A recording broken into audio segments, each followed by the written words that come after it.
One of the big questions for the Libra platform is the question of privacy.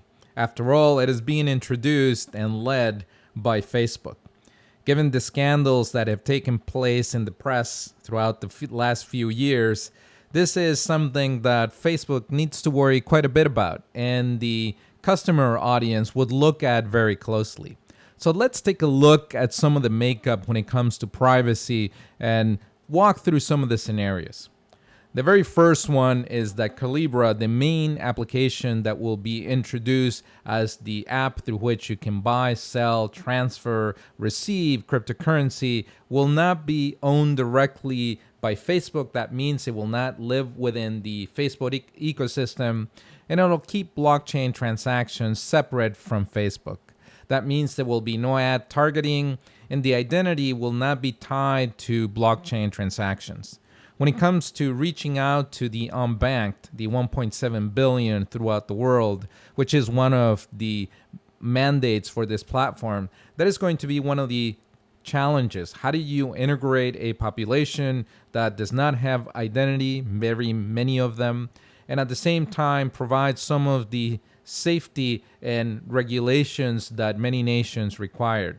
There's already good examples of this being done with refugee populations, but this will be something that needs to be looked at closely. When it comes to Facebook ecosystem itself, importing contacts will be optional.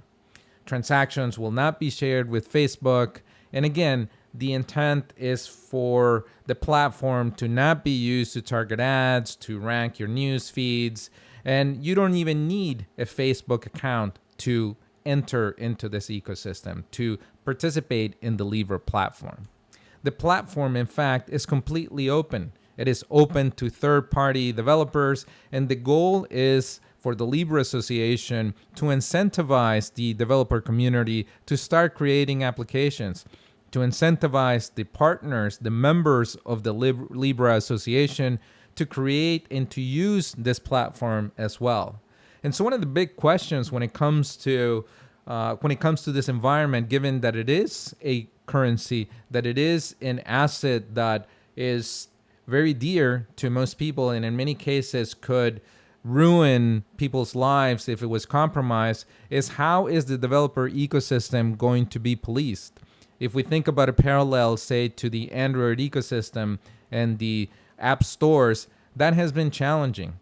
Now, in the case in where you have something that is very close to your bank account, and for many, if the unbanked are successfully joining onto this platform, may be their sole bank account, how is that going to be done? And again, given the history of what Facebook has gone through and scandals such as Cambridge Analytica, there are some tough questions here to answer.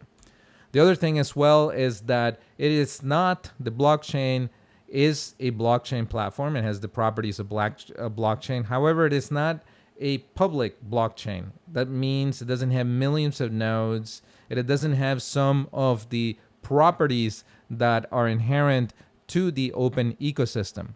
It is a permission blockchain by design, which means that there are some questions there as to the robustness, as to the fairness of those participating in the ecosystem. However, in this point, I will say that there's a good deal of maturity now when it comes to private blockchains. This has been the main application space for a lot of enterprises throughout the last few years, and there's a much better understanding on how to do that. However, it is important to understand that it's not the open, decentralized, anonymous, or pseudo-anonymous environment that exists on the open blockchain. And a lot of that has to do with the regulations and the requirements that most countries will impose upon this platform. As I mentioned earlier when I talked about the unbanked and I talked about refugee populations, there are already pilots that are looking at this challenge, and there's good models to try to emulate. So with that, I think the last thing that I should say is it is still Facebook. It is still a burden for them to prove to the population. They've gone a long way by creating a separate entity that is going to have a voting scheme upon where Facebook will only have one vote, and there's going to be a large number of members join that association as well. The technology is all open. It has been published to the world. And in fact, there's already bug bounties that are being offered to the community to be able to inspect and to be able to vet and attack this test platform. So it's a good start here, but there's many questions that still need to be addressed simply because of the concerns. And I think that case will need to be made over and over again to the world at large to make sure that there is that trust that can be developed, much like the trust that we have today in many of our financial institutions.